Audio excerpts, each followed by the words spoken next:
Welcome to the show. It's a girl Sarah right here on Relax Radio. You're tuned into the sunrise, and I will be here to keep you company all the way until 9 a.m. So make sure you stay tuned because, like I said earlier, I do have a lot of interesting and fun information to be sharing with you, to be talking about with you. So make sure you stay tuned. And also, before we head into our conversation, or rather, I want to remind you that you can, in fact, be a part of this show. All you need to do is just text me on 078 Make sure you share your thoughts, share your opinions, share your experiences with us as well, because like I said, your thoughts, your experiences, they matter to me, they matter to us, so make sure you do that. And also, don't forget to download our app, which is available on both the Apple App Store and the Google Play Store, which means that you can listen in from anywhere in the world at any time of the day. And I can't think of anything better than that, especially if you're stuck at home because of lockdown, if you're stuck in your monotonous routine lives and things don't feel like they're changing, then the best thing to do is just obviously to tune into Relax Radio. And don't forget to go follow us on our socials, which is Facebook, Instagram, Twitter, and TikTok as well. That way you can stay updated and you can stay informed about everything that happens right here in the United Kingdom, but also all around the world as well. Now, right now, let's get back into our conversation because right now I'm going to be talking about the gut instinct. And if you don't know what the gut instinct is, well, it's essentially for you to figure out, or it's essentially how we can see if the food we eat is connected to our mind, the way we think, and if what we eat actually affects the way we think and our moods and whatnot.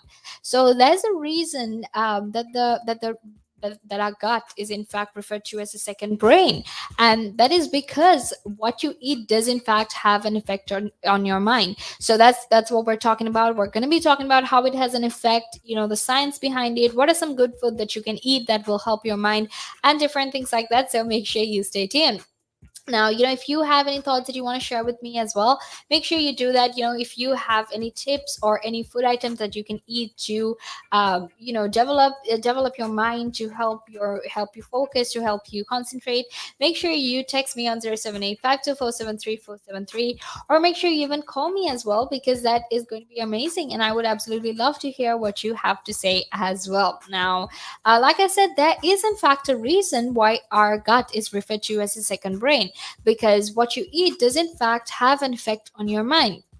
Now, this idea that many of our emotions and feelings rather are linked to the gut is an ancient one. Okay, so this whole notion that what we feel and what we eat are in fact connected is something that has existed for a really long time. And if you don't know where it's from, let me tell you, because more than 2,000 years ago, the Romans actually made reference to what we today describe as a gut feeling. Okay, now, modern science, in fact, indicates that the gut may indeed play a role in mood disorders and our mental health.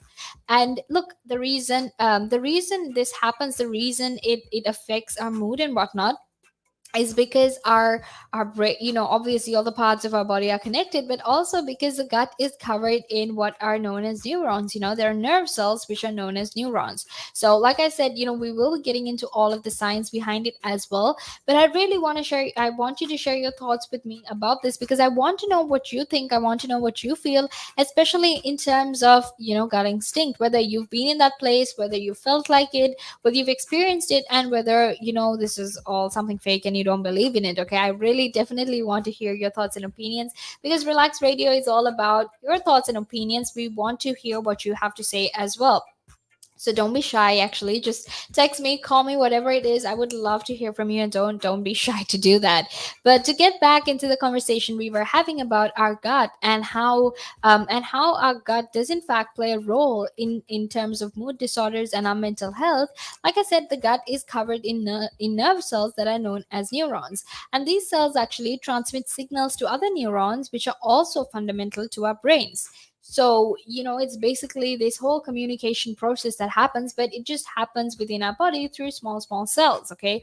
And research, in fact, suggests that this network, which is known as the enteric nervous system, contains more than 100 million neurons. Okay. Now, this enteric nervous system, which is inside our body, obviously contains 100 million neurons. And every time I think about how we're made, every time I think about how we as humans have evolved and how our bodies are made, I always think to myself, it's crazy because we're compact and we're built into this. ideal human figure, this is what humans look like. But when you think about how many organs, different organs are there in our body, when you think about how many little tiny cells we're made up of, it's crazy because we're made up of so many different types of tiny, tiny cells. And there's so many different organs in our body. But at the end of the day, it just creates this one fully functional, human being. And that's just the beauty of it. That's just the beauty of science. That's just the beauty of health and how we as humans function, right? And that is why our body has something called the enteric nervous system as well, which is made up which is made up from more than 100 million neurons. Now this complex network of cells in our gut is actually able to function independently of the brain and the spinal cord, and is often referred to as the brain, as the body's second brain. Okay, so I've heard so many stories where people are like, oh, we actually have two brains. And they think, so we have the big brain and we have the small brain, and they always assume that the second brain is the small brain, but really the second brain is the enteric nervous system. And this the thing though is, while we normally associate our brains with thinking, with doing activities that require a lot of work, for example, like thinking, writing, reading, whatever it is, we associate our brain with things like that. However, this second brain, which is the enteric nervous system, actually doesn't do any thinking. And the gut is in fact the gut is in fact far more than just a mechanism for processing and digesting our food. Okay, now that's the thing. When it comes to our body, we tend to think, oh, it's just there to do one task. Like my stomach is just there for me to digest food, or my lungs are there just to help me breathe. But that's not the truth, because different parts of our bodies, different organs in our body actually have different types of uses. And it's not just one thing. They're not just made for one function. They actually have a huge amount of different tasks that they do. For example, sure, our lungs help in breathing, but lungs are also what cleans your blood. It is what gives you oxygen to breathe, but it cleans your blood as well. And your stomach, in addition to the fact that it processes and digests food, it also transmits signals, and it communicates between or there is a form of communication between your brain and your gut. So it's very, very cool how different parts of our body are connected to each other, and they play different roles. And we always just assume that they do one thing, that it's just they just do whatever it is that they have to do, and then that they're done with their job. But really, that's not the case. And if anything, this research that is being conducted, these new things that they have found, does in fact show that, right? Because like I said, what you eat does in fact affect your mental health. And that just goes to show how even your stomach and your brain are connected, because of this enteric nervous system, because of this system that exists to make sure that the food you consume actually helps you function as a human being. So the gut actually communicates with the brain in a number of ways, and it does in fact play this vital role in providing it with neurochemicals. And this includes neurochemicals such as serotonin, which influences mood, among other functions. Okay, so it's always important to think of your body as this huge machine that has different functions. It's not just one thing they do. So for example, if you take a factory, you'd have one part of the factory that produce that finds the ingredient and that mixes the cake. Okay, so if we're talking about a cake, it puts in all the ingredients and it mixes the cake. And the next machine would in fact bake it, and then the next machine would package it and like wrap it up and everything. And the next machine would put it into boxes so that it could be transported. Right now, obviously, in terms of like industries and in terms of these factories and machines, all of these machines do one job at a time, right? However, our body is not like that at all. In fact, it's a complete opposite, because our body does do different things using similar organs. It can be one organ in our body, but it can be used for multiple things. And that's just the beauty of it. That's just the beauty of being human, because it's very cool how we are adaptable. Even our brains, our bodies, they're all adaptable. They can constantly evolve in different situations. And the truth of the matter is, what helps our bodies evolve, what helps, us adapt to situations, is the fact that our bodies can do so many different things using, one or two organs. And that's just very cool in my opinion. So like I said, the gut does in fact communicate with the brain in a number of ways, and it plays this very important role in providing it with neurochemicals. And there are, different types of neurochemicals as well. So in addition to the bloodstream, one of the main pathways between the two is in fact something called the vagus nerve, which is this long bundle of nerve fibers that stretch from the brain to the abdomen.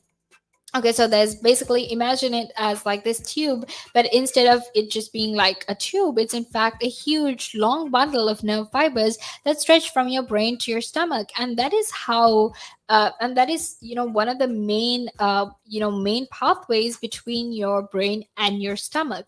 And the more I read about this, the more I tell you about it, I'm very, very fascinated about how our body works. It's like every day you learn something new about your body, regardless of whether it's your stomach or your brain. There are so many different things that you learn about your body, and that is very, very cool, because it just goes to show that even after years and years of research, even after years and years of conducting different experiments to figure out how our bodies work and whatnot, we're still finding out new things about our bodies. And it might not be new, but it might be something that we haven't seen before.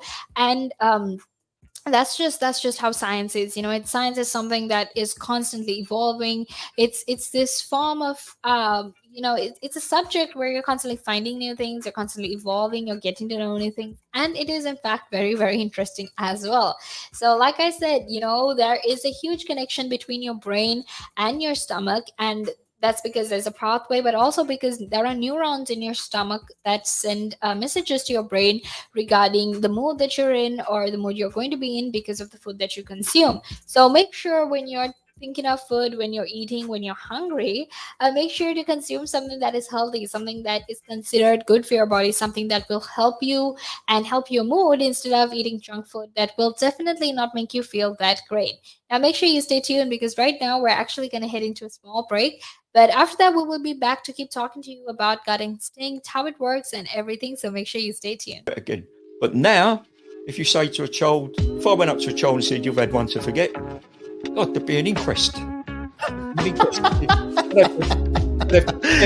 Me, why did you reject my son? Well, I haven't rejected your son. I want to talk about, how the generation gap, how much it's changed, especially when you check the youth nowadays in comparison, to people back in the day.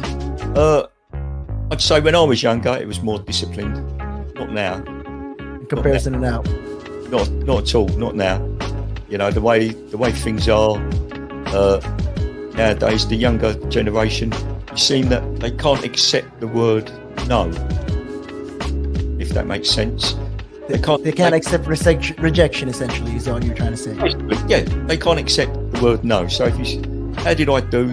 Or you didn't do very well, and they get upset. And when I was a youngster, my father used to say to me, because I used to be sport mad when I was very young. Well, I still am sport mad, but like participating in different sports. And if I had a bad game, for example, he might say to me, "You had one to forget." That's it. Your dad sounds like a smart guy. I mean, yeah, that's the real fact of the matter, yeah. He'd say to me, "You had one to forget. Get over it." And that was it. So I dust myself down and do it again. But now, if you say to a child, if I went up to a child and said, "You've had one to forget," God, there'd be an inquest. An inquest. Me, why did you reject my son? Well, I haven't rejected your son. Or daughter. I've just told them that they need to buck their ideas up. That's the truth right there. I mean, if you think about it, if you check the generations, like right now in the US as well, I've seen a lot of these things as well. In the UK, you get medals for participation.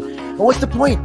What are you trying to? Yeah, what's the point? Either you win or you lose. People are so afraid to put that whole notion of losing. When it comes to right now, the generation gap is just crazy. How much a lot has changed. Social media has taken control of our lives, and we don't even realize it anymore. We're crippled because of it. That's absolutely right, Nick. Because, as you said, nowadays it seems that you get get rewarded for failure. You know, for the life of me, Nick, I can't get my head around that. Perhaps I'm just getting old and morbid, I don't know. I just can't get my head around how you could be rewarded for failure.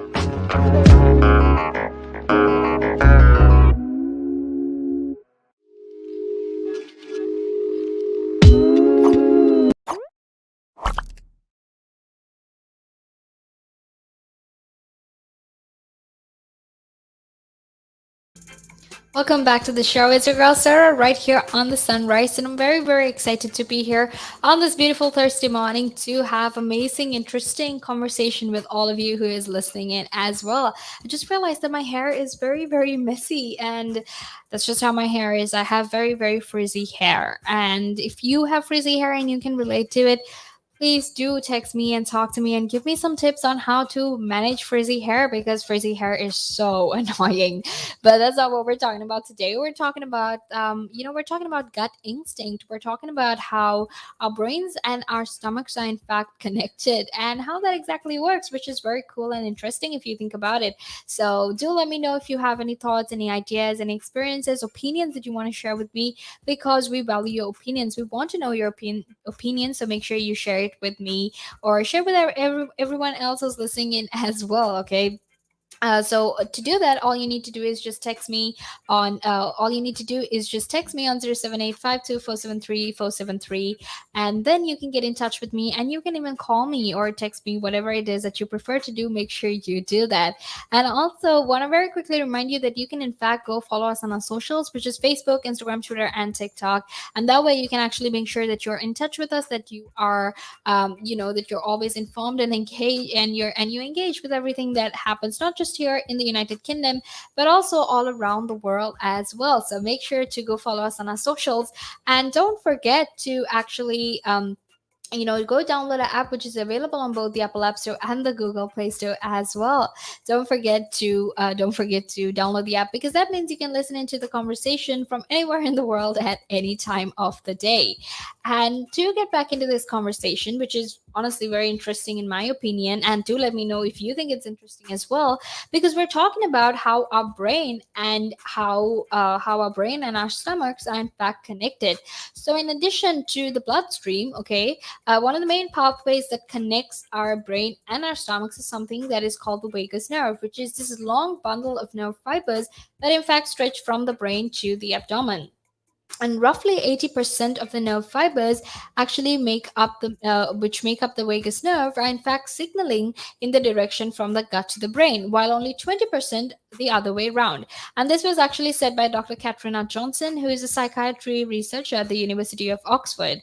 And it also just goes on to, or rather it highlights how much the brain is a receiver of information from our gut, because if our gut is if about 80% of the nerves go from our brain to, or rather go from the gut to the brain, and only 20% actually are the other way around. That just goes to show how important our gut is in terms of communication with the brain, because our brain is in fact a huge receiver of information from our gut. And developing research actually shows that much of this information actually comes from something called gut microbes, right, which respond to this variety of external influences, which range from diet to stress. Like, there's so many external influences in our lives on a day-to-day basis, and I don't know why that is. I don't know if that's because life is definitely much, much different from how life used to be some time back. And I don't know if it's because of how competitive society is, and there are so many different things that are on our minds because of how everything happens. I'm not too sure about it, but the truth of the matter is there are so many different external factors out there that actually influence our diet, that influence us, right? And these are things like dieting, this is things like stress, anxiety, depression, having to go through a lot of other problems that might be very stressful. So there are different things that influence us, right? Now, developing research actually shows that because of all these different things, that the action and composition of these microbes in our gut actually play a role in impacting our mental health. So what that means, or to put it quite simply, is that all these gut microbes that are there in our gut, in fact, through the action and composition of all these microbes, the gut is actually playing a role when it comes to mental health. It does have a huge impact on our mental health. So along with the various other factors such as our genes, even or even our diets, they may in fact play a role in determining how we cope with stress and we deal with life traumas. So it's, when I'm telling you about this, the main thing that comes to my mind is that quote that says you're what you eat. Like, you quite literally in this sense are what you eat, because what you eat affects your brain. So if you eat something unhealthy, if you eat junk food, then you're going to have like mood disorders. You're going to feel annoyed, you're going to feel, you're going to be very snappy and irritated. But if you eat healthy food, things like salmon, avocado, which are very high in terms of nutrients and in terms of concentration and whatnot, you're going to be much much more focused, you're going to be much more cheerful. So what you eat does in fact have a huge impact on who you are as a person. And that's why it's so important for you to make sure that when you're eating, that you eat whatever is good for you, that you eat what is healthy for you as well. So like I said, there is our diets and our genes in fact play a huge role in determining our mental health. Now, Ted Dinnan, who is actually an emeritus professor of psychiatry at the University College Cork in Ireland, points out that both human and animal studies have in fact established links between poor diet and poor mental health. If you don't have a well balanced diet, if you don't have something that's healthy for your body, it can in fact lead to poor mental health, right? And the truth of the matter is, like I said, there has been a lot of research, there has been a lot of evidence to necessarily show how there is in fact this huge connection between your brain and your stomach. So you have to be careful about what you eat. You have to make sure you get healthy food. And I know this is easier said than done, because unhealthy food and junk food is in fact much, much cheaper than healthy food out there. And for a lot of us who aren't as privileged, it's very hard for a lot of us to afford healthy food, for us to afford food that is fresh and healthy. And again, this can only be like, this can only work for someone who has enough privilege, who has enough money to actually afford these things that are necessary for our bodies to function well, for us to have good mental health, right? And that's just what's really sad, because there are so many people out there who are suffering because of the pandemic, but also, so many people out there who are poor and whatnot. And the truth of the matter is, a lot of them can't afford to have a healthy lifestyle. They can't afford to have, a good mental. They can't afford to have good mental health, a good mental health impact on themselves as well, because of the way society functions, right? Because of how exactly this privilege and this wage inequality is there in society, how it exists in society. It's highly divisive, and that's just what this study shows as well. Because I understand that this is about that this whole connection between your brain and your stomach. But for you to have good mental health, regardless of whether we have this conversation or not, for you to have good mental health, for you to get therapy, you still need money, right? And because not a lot of people can afford it, it actually makes sense as to why a lot of people out there have terrible mental health. Because when you don't have enough income, when you don't have enough resources to get all the healthy food that's out there, that's comparatively much much more expensive than all the junk food and unhealthy food that's out there, it's hard for you to have good mental health, right? Because like I said, you're basically what you eat. So if you don't have enough income, if you don't have enough money to buy healthy food, then you're not going to have that great of mental health, right? So that is what that whole conversation is about. So like I said, they actually established this link between poor diet and poor health. And in a study some years back, there was actually where they actually profiled gut microbes of patients with depression and of healthy subjects. They found that there was much less microbial diversity in the intestines of individuals with depression.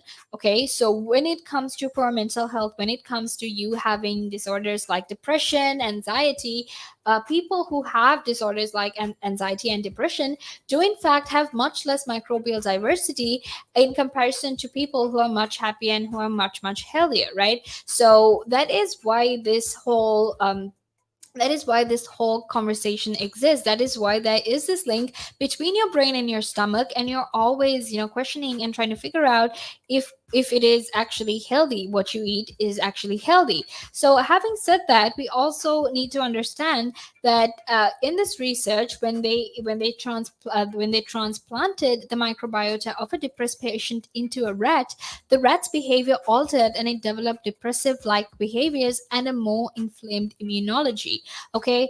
And look, I'm not someone who necessarily who's okay with animal testing and whatnot, but in this experiment where they've essentially taken the microbiota of a depressed person, which is basically the gut microbes of a depressed person, and they injected it into a rat, or they basically transplanted, rather, that's a word, they transplanted it into a rat. The rat's behavior, how the rat behaved, and everything that it did actually altered very significantly. And this rat actually developed depressive like behaviors and a much, much more inflamed immunology. So, whereas if you do the same thing from a healthy human to a rat, the animal's behavior doesn't change at all. Okay, so that just goes to show how if you take the microbes of a healthy human, a human who doesn't have depression, who doesn't have stress, anxiety, or any of that, and you transplant it to a rat, then the rat is not going to change its behavior because that human is healthy.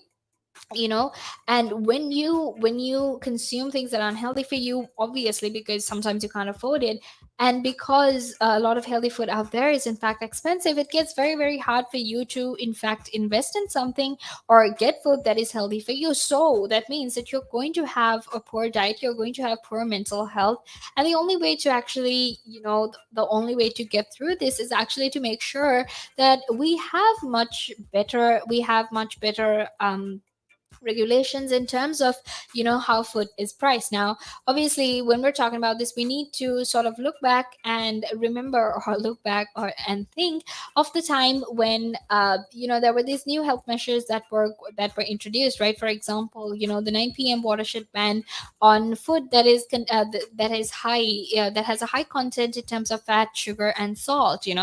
When we're talking about food like that, we also know that the government took some additional steps to make sure that healthy food was much, much more affordable, and there was in fact a discount on healthy food. So because of things like that, slowly it seems that a lot of people might be able to afford healthy food. They might be able to afford eating healthy, nutritious meals, and that will definitely help them to have a much better balanced diet and much better mental health as well. Now, make sure you stay tuned, because right now we're going to head into a small break, and after that we will be back to continue talking to you about gut instinct and everything related to your gut. But until then, make sure you stay tuned. And it gives them something to look at, and it makes them laugh. It makes them laugh, so that's why I do it. Oh, and it could be a really good pickup line as well. Ladies who ask, "Hey, excuse me, so why are you wearing something so colorful?" I mean, hey, you can always have something up on your sleeve. I mean, got me thinking. You want to stand out. Why do you want to stand out though so much, especially with these kind of shirts when you're riding? There must be a purpose behind it, right? Well, when you say a purpose, Nick, what I do, I wear the shirts, and mainly one, because they're nice and bright. So they make me visible, especially if I'm riding on the road. Okay. Yeah, that's very important, right? Because you want cars, yeah. Very important. And also, like, people see me in like calves, and perhaps I shouldn't be saying this on here, I suppose, but in the bar afterwards. All right. And it gives them something to look at, and it makes them laugh. It makes them laugh. So that's why I do it. Oh, and it could be a really good pickup line as well. Ladies who ask, "Hey, excuse me, so why are you wearing something so colorful?" I mean, hey, you can always have something up on your sleeve. I mean, you look like a guy who would do. You know me too well. You know me too well, Nick.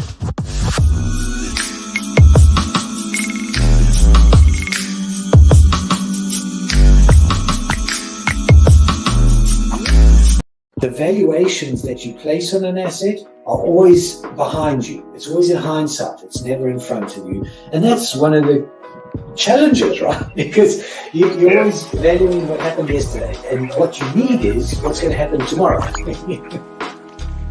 What am I saving or investing for? Why am I doing it? When will I need the money? And how much money do I need? Yeah. So that's quite important, because when you're looking at your net worth, you got to start and say, well, what do I want my net worth to be, so that there's a goal, and then work backwards. How do I get there? And if I can start with £50 or $50 a week, if I save that every week, and you can go online and use calculators online. I don't have to teach you the maths behind it, but you can say, okay, and if I get a 3% return and I put this away for how long will it take to reach my goal? And that's called just this basic cash flow projection calculations. And it's what we use in financial planning all the time. What we say to clients is we say, okay, what is your goal? What is your objective? Where do you want to go to? And we discuss that in a lot of detail and over most of the meeting. And then the rest of it is saying, okay, in your exact circumstances, with your risk profile, with how you feel about investments and pensions and taxes and where you are and who you work with, and your education level or your lack of education or how involved you want to be.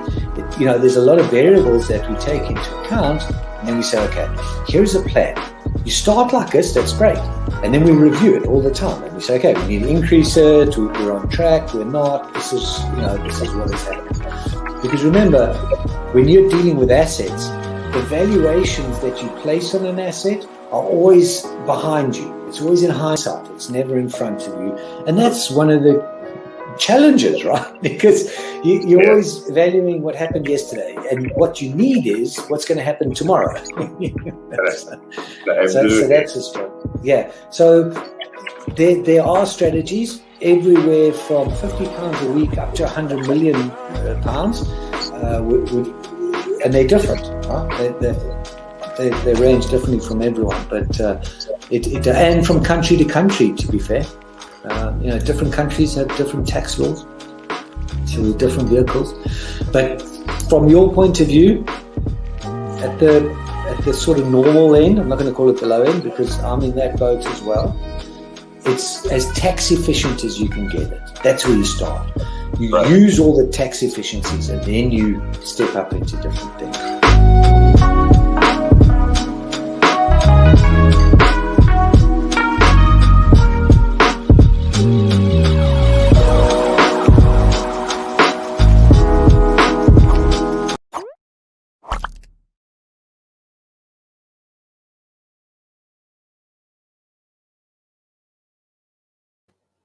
Welcome back to the show. It's your girl Sarah right here on Relaks Radio. Now you're tuned into the sunrise, and I'm here to keep you company all the way until 9 a.m. And I have a lot of fun and interesting things to be sharing with you. So make sure you stay tuned because, like I said, there is a lot of important things to be talking about right here on Relaks Radio. Now you're tuned into Relaks Radio. We talk about everything from science to health to technology, whatever it is that you're thinking of. We talk about all of that. Okay, so make sure you stay tuned because you can keep yourself educated and informed about everything that happens, not just in terms of science news or like international news, but in terms of everything: gossip, entertainment, travel, pop culture. We talk about all of that, and even economics and finance. So make sure you stay tuned, and don't forget to go follow us on our socials, which is Facebook, Instagram, Twitter, and TikTok, and that will definitely help you it will help you understand, or rather it will help you be informed about everything that happens around the world, and it will also help you engage with us more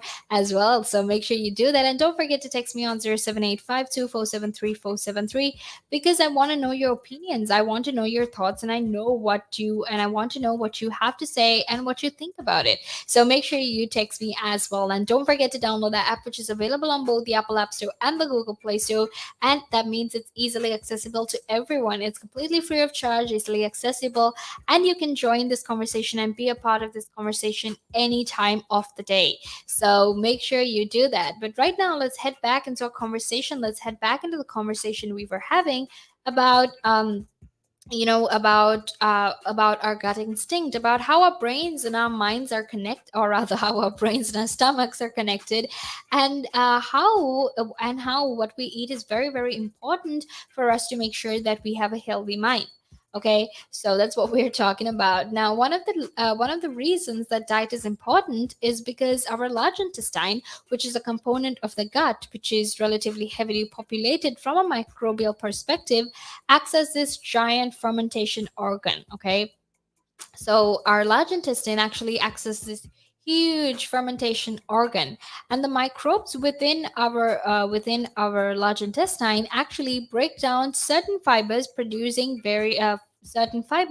that produce various substances, which some of which have been linked to positive health outcome. Right now, we all know how digestion works. Right, we know when we consume food, all the not necessarily chemicals, but hormones and all the microorganisms and microbes within our stomach, or even our tummy, to put it that way, actually start breaking down all of the food that we consume. It starts, there's this whole chemical process that goes through, and they separate the nutrients that are there, that are there in the food that we eat. Right, so they separate the nutrients that are there within the food that we eat. So having said that, we all know how digestion works. Right now, Johnson in fact explained how scientists have found that patients with depression have less of a particular type of bacteria called bacteroids. Okay, and this is known to produce an important chemical called GABA, which is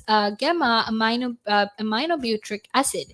Okay, and why this is important is because that is what helps us to be happy. That is what helps us to not become depressed, to put it that way. That is actually what helps us to stay focused and to not be depressed. Now, like I said, they have found that there is, patients with depression have they have a lesser amount of bacteroids, which produces something called GABA. Right, and it's too much of a name. I mean, it's too long of a name to pronounce, rather, so I'm going to call it GABA.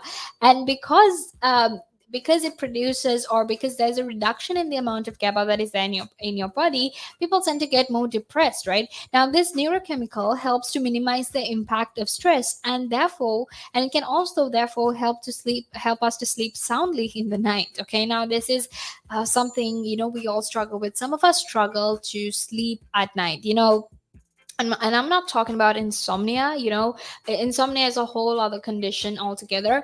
But in terms of wanting to sleep properly through the night, wanting to properly sleep without having so many different thoughts running in your head, and you not being able to sleep, it's something very hard for us. Right, I saw this meme once that said, I'm so jealous of people who can just fall into bed and who can just get into bed and fall asleep, because for me it takes 700 songs, 325 sacrifices, and a whole bunch of other things that they need to do before they finally fall asleep.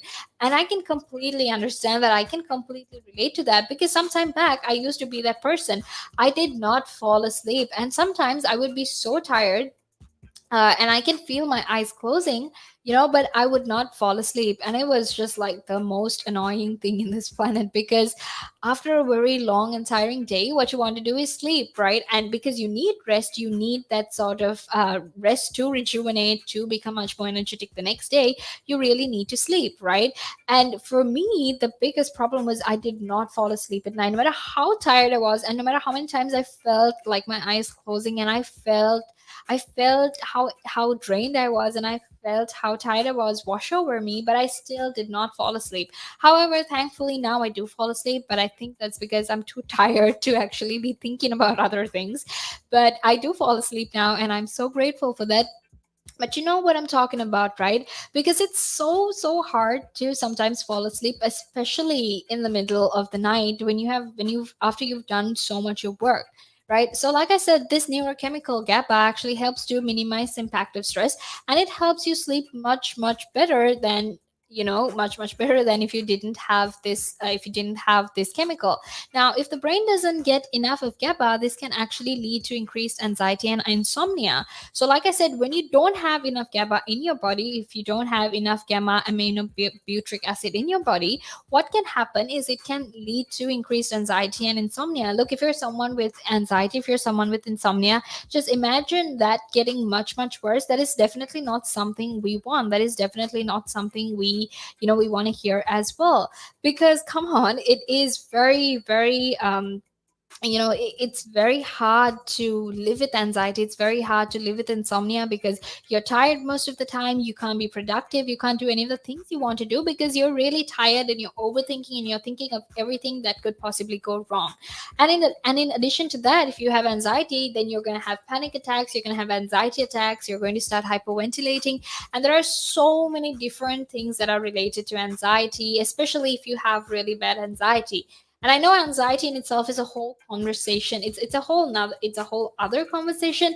But because there is, a link between anxiety, because there's a link between the food we eat and our mental health, it's important to talk about ways in which we can reduce which ways in which we can reduce our terrible mental health and actually make sure that we have much better mental health. Okay, so like I said, if the brain does not get enough GABA, this leads to increased anxiety and insomnia. Now, one particularly important product for the brain is this amino acid. Is this amino acid that is referred to as tryptophan. Okay, that's the name of the amino acid. And I know this is a lot of technical terms, but just think of this as, when I'm trying to understand something very complicated, I draw this mental picture in my head. So tryptophan would be like a red color, circle, because I don't know, I just feel like it would be red. I don't know if it's red though, but I feel like it is. And gamma aminobutyric acid would be green, because I feel like it would be green, but that's just how my brain works. If you have different thoughts, well, go ahead, tell me about it, because I want to know. But like I said, there is this particularly important product for the brain, which is this certain type of amino acid called tryptophan.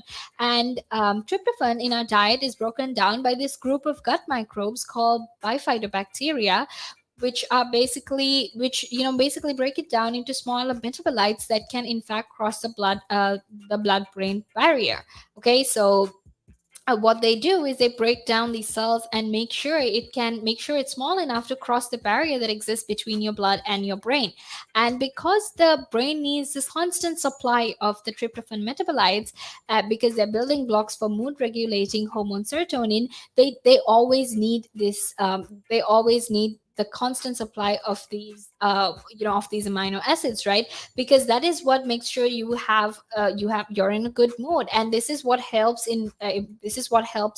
serotonin regulate your mood. So because of that, your brain constantly or always needs a steady flow of tryptophan metabolites.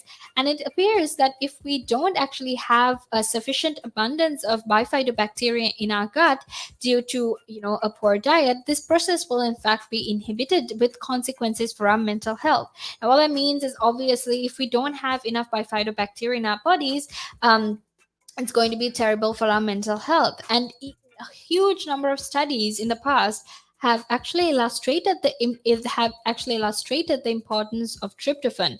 And if you basically look at patients who have recovered from depression and you deplete their brains of tryptophan, the depression will in fact reoccur within a really short period of time.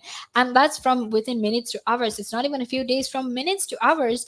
If you take away their production or their supply of tryptophan, they can go back to being depressed. They can go back to that terrible mental state that they were in. So you need to always make sure that the right type of bacteria is in fact flourishing in your gut, because that appears to be this crucial part in keeping your brain working effectively. And because our guts are so complex and so different, scientists out there are in fact still trying to establish the exact definition of a healthy microbiome, right? And again, I think the whole thing with science is, when it comes to or when it comes to medicine, when it comes to health, is everyone's bodies are different, right? There is no body that is similar to another body. And because of that, you constantly have to come up with new ways in which you can make sure that these things, that the research that you found, that whatever you're saying is in fact valid for all different types of bodies as well. So it's important it's important for you to make sure that you keep in mind these different things. You keep in mind that you need to make sure you eat more than enough healthy food to make sure that your mind is much better, that you have much better mental health. Because something that we have all been struggling with during the past few months, during the past few weeks, is obviously mental health. So to make sure that you have good mental health, that there's good connection between your gut and your brain, make sure to consume good enough food, right? But right now, let's actually head into a small break, and make sure you stay tuned, because after that I will be back to keep talking to you about the gut instinct and how exactly to make sure you eat good and you eat enough healthy food.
Welcome back to the conversation. It's your girl Sarah right here on Relax Radio. You're tuned into the sunrise, and we're having a very important and even interesting conversation in terms of how our brain and our stomach, in fact, is connected. I always keep going to our brain and our mind, and I keep telling myself, your brain and your mind is pretty much the same thing. Stop saying mind all the time.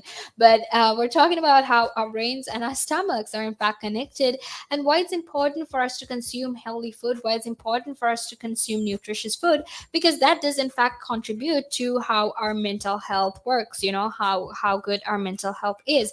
So that's a conversation we're having. You tuned into Relax Radio with me, Sarah, and it is in fact the second hour of my show. And I'm very excited to be here on this beautiful Thursday morning, also because tomorrow is Friday. So that is something to be excited about. I'm always excited about Fridays, and I know you are too. But obviously, I'm very excited to be here because I get to talk and I get to share my thoughts and ideas with you and everyone who is listening in as well. And that is something we love to do here at Relax Radio. We want to hear your thoughts, we want to hear your opinions. So make sure you text me on 078 to get in touch with me, to share your thoughts with me, and to share your experiences with me as well. Don't forget to do that. Make sure you do that, and don't forget to follow us on our socials as well, which is Facebook, Instagram, Twitter, and TikTok. And that way you can actually make sure that you're always informed about the latest in news, the latest in international news, technology, health, science, entertainment, gossip, whatever it is. Make sure that you are informed, and you're updated about everything that happens in the world. Especially because in this day and age, it's important for you to be updated. It's important for you to make sure you know what you're talking. I mean, you know what's happening in the world, right? And also, don't forget to download the app, which is available on both the Apple App Store and the Google Play Store. Don't forget to do that, because obviously You can tune into the conversation, you can listen into the conversation from anywhere in the world, and all you need to do is just download our app. It's just really easy. It's just one simple step. Go type Relax Radio on the Play Store or the App Store, and you can find the app and you can download it, and that way you can listen into any of our conversations, because we have a whole lot of different types of shows. Okay, so make sure you do that. But right now, let's get back into the conversation, because we're going to be talking about what kind of food exactly do we need to eat to make sure that we're healthy, to make sure that there is a healthy connection between our stomach and our brain. Now, what we do know for now, for right now, is that good diet does in fact play an important role in keeping your gut and therefore your brain healthy. Okay, so the higher amount of healthy food you eat, the greater amount of healthy food you eat, the better it's going to be for your brain, the better it's going to be for your mental health. And we know that if somebody starts off on a good diet and then goes on a diet of fast food, the microbiota actually changes rapidly in a very short period of time. And good microbes in the gut tend to be lost or decreased very dramatically. And this was actually said by Dylan, who is basically a professor who does a lot of research on the connection between our brain and our stomach, right? So the moment you eat a lot of good food and then suddenly you switch to a junk food diet or even a fast food diet, and you're constantly consuming fast food for a long period of time, then the healthy microbes that are there inside your stomach, inside your gut, is in fact going to be destroyed, or they're going to be, reduced. So if you're going to eat fast food, make sure you do it once in a while. Don't make sure you don't do it all the time, because it's unhealthy. One, it destroys all the good microbes in your body, in your stomach rather. But secondly, it also contributes to obesity, and obesity is a huge problem here in the United Kingdom. And we know how the government has been taking different types of steps to make sure that obesity can be solved, to make sure that we can, in fact, combat obesity. So make sure you're careful about yourself, you're careful about your health, and you're concerned about your health as well when you eat and you consume food.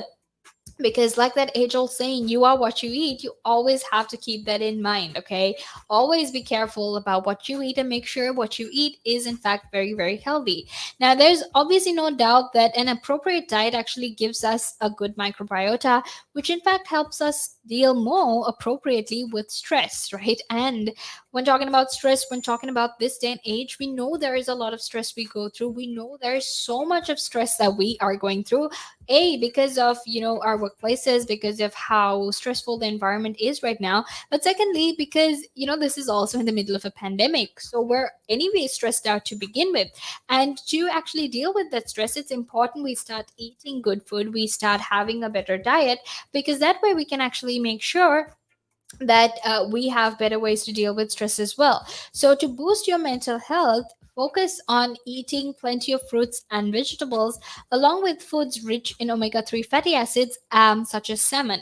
Okay, so for you to boost your mental health, for you to be much healthier, for you to have a better mood, what you can do is eating plenty of fruits and vegetables. And this isn't even something new.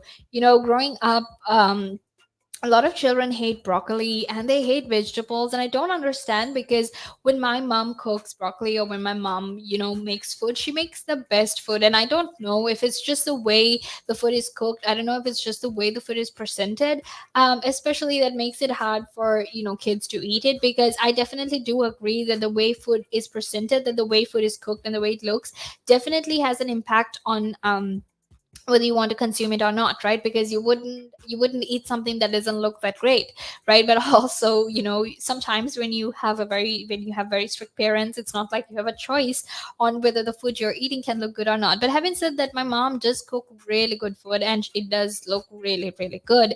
And I've always loved vegetables. Everyone in our family loves vegetables because of the way my mom cooks it, and she's so innovative with it. So if you want to find ways to eat food, or if you want to find ways to feed your kids food, healthy food, try to be as innovative as possible. Because sometimes you can saute it, you can make like a chop suey, maybe you can make like a nice Indian vegetable curry, and there's so many different types of ways you can cook food.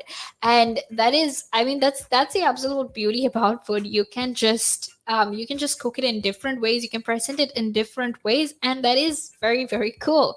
So make sure you yourself consume plenty of fruits and vegetables. But also, if you have any kids, if you have family members that are sick, the best way to make sure they're okay is also to make sure that they have a lot of fruits and vegetables. And dark green leafy vegetables in particular are also brain protective. So nuts, seeds, and legumes such as beans and lentils are also excellent brain foods. So make sure to include them in your diets as well, because oh my gosh, my dad loves different types of, he loves cashew nuts, he loves peanuts, and pistachios, almonds, whatever it is, he absolutely loves it, right? So, and we also eat a lot of seeds, right? And I think that's very important, especially growing up, when you if you have children, from a young age, you should make sure that kids, young people can consume these things, because they're very healthy and also they're very tasty. So eating things like nuts, seeds, and legumes can in fact help you to have much much better brain health.